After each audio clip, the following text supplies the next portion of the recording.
it?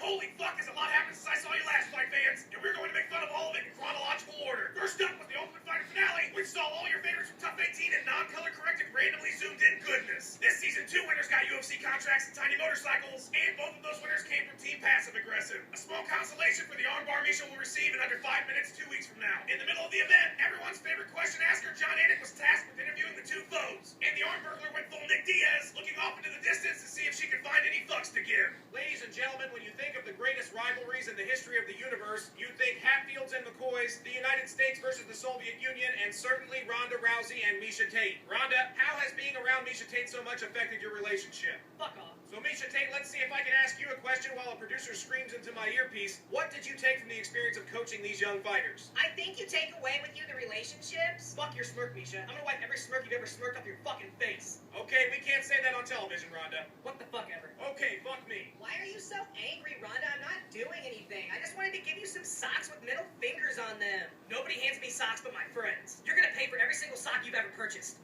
With arm bars. That's a lot of socks, Ronda. Yeah, well, that's a lot of arm bars then, Misha. I'm so sick of your attitude. Why don't you like me? I'm adorable, and I have a cupcake on my shirt. I hate cupcakes. You're lucky I don't come over there and... What, Misha? Get arm barred? Ladies, let's just... Shut the fuck up, John. Alright, fuck this job. Of course, this goddamn epic night was just beginning, because we still had to complete the Diaz-Maynard trilogy in the main event. And thank you, Vitor and Cheez-Its, this fight delivered on about 400 different levels. Things kicked off with Nate Diaz beating the holy fuck out of the bully, and that's about as far as we got. Maynard took everything Nate had to offer, then pulled a Ric Flair afterwards for good measure, leaving poor John Anik with Stockton's finest in a microphone. The next 4 minutes will go down in history as the greatest television that's ever happened. As Nate gave shout-outs, ignored questions, gave more shout-outs, called out people he'd already recently fought, and then gave more shout-out. Because fuck your questions, John Anik. Fuck your questions right in the ear. Christmas came early, fight fans. Nate, I'm not even gonna ask you any questions. I'm just gonna let you do your thing. Shout out to my boys Nick Diaz, Jake Shields, Frodo, Pippin, Sam, and Mary down at Team Alpha Male, Chris Angel, freaking my mind. That shit was scary as fuck. Boy,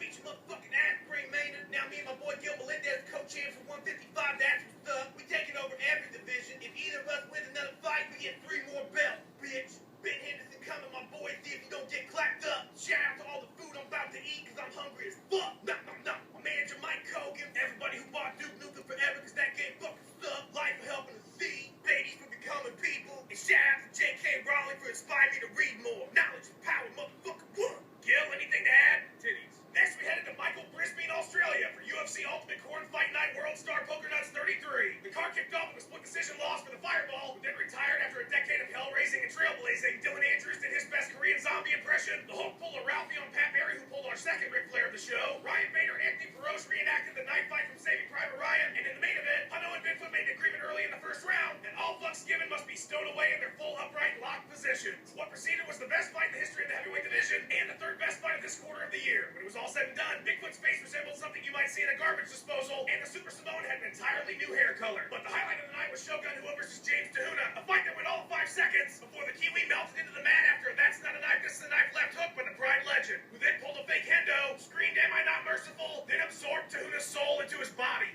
Speak of the devil, and you shall appear. Shogun, Let's not stand on ceremony here.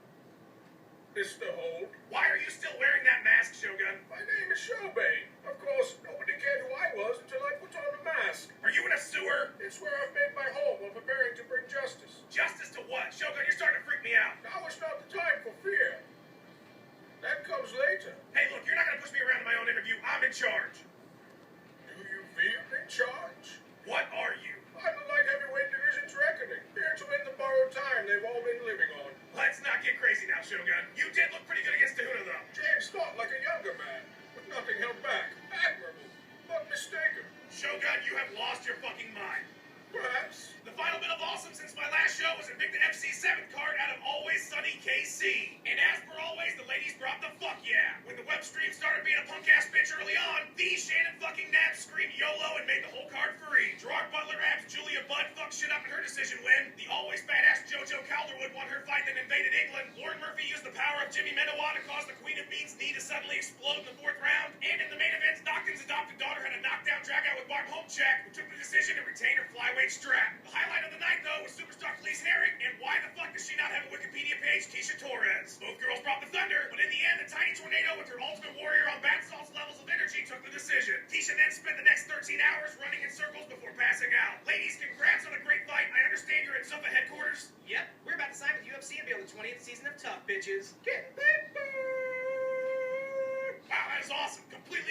decision. I think you both deserve to be in the UFC. Yeah, so awesome. Oh my god, I'm so excited. Woo! You're a little firecracker, aren't you, Tisha? I'm just so happy to be in the UFC and be here with my best friend Felice. And she's my idol. She's one of the best people in the world. I love her so much. And I really look up to her. Now I get to be friends with her on the Ultimate Fighter. And it's gonna be so much fucking fun. And I want a motorcycle and I want a pony. Felice, you ready to live with her for 6 weeks? Definitely not. But I'll play nice if it means a chance at the UFC strap. Any concern about how you might be portrayed on reality TV? The only way you can portray fucking awesome is fucking awesome, so nope. You're funny, that's funny, this is funny. This is gonna be so much fun! Ah! We're gonna be all best friends ever. We're gonna have slumber parties in our rooms and make forts on the sheets. And then when we walk into the cage, I'll kick the shit out of everybody until the refs pull me off their unconscious bodies. You are terrifying. Viewer comment time. Each week I make the show or miss 2 or 3 weeks because fuck me. So I skip through the comment section for loving remarks from you, the fight fans, to help me feel better about missing shows. And nothing has warmed my heart more than what Keep Cheating said. Fuck you, Tommy. Your show sucks. It used to be tolerable. Now it's just god fucking awful. You overthink shit, which is bad when you're an idiot. It's a case of Axl Rose syndrome. Trust me, you aren't a genius. You had a fresh idea that worked, then you let celebrity get to you and fucked it all up. Just give us our 2 shows on time, which can be done. You did it for a year straight. Do pre- and post-fight pay-per-view shit from FS1. Most important, remember you are and always will be nothing.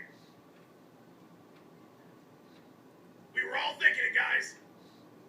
We were all thinking it. That's show, fight fans. Follow me on Facebook and Twitter because that's where my Facebook and Twitter are. Big ass thanks to all my awesome friends on these 2 walls of logos. Another big ass thanks to Bruce Buffer and Inside Ministries. Yet more big ass thanks to the good folks at Gamma Labs. And the biggest thanks ever to Crooklyn for all that she does every day. Go listen to her show MMA Sentinel every Wednesday night at 8 p.m. Eastern Time. She has the best fucking interviews you will hear in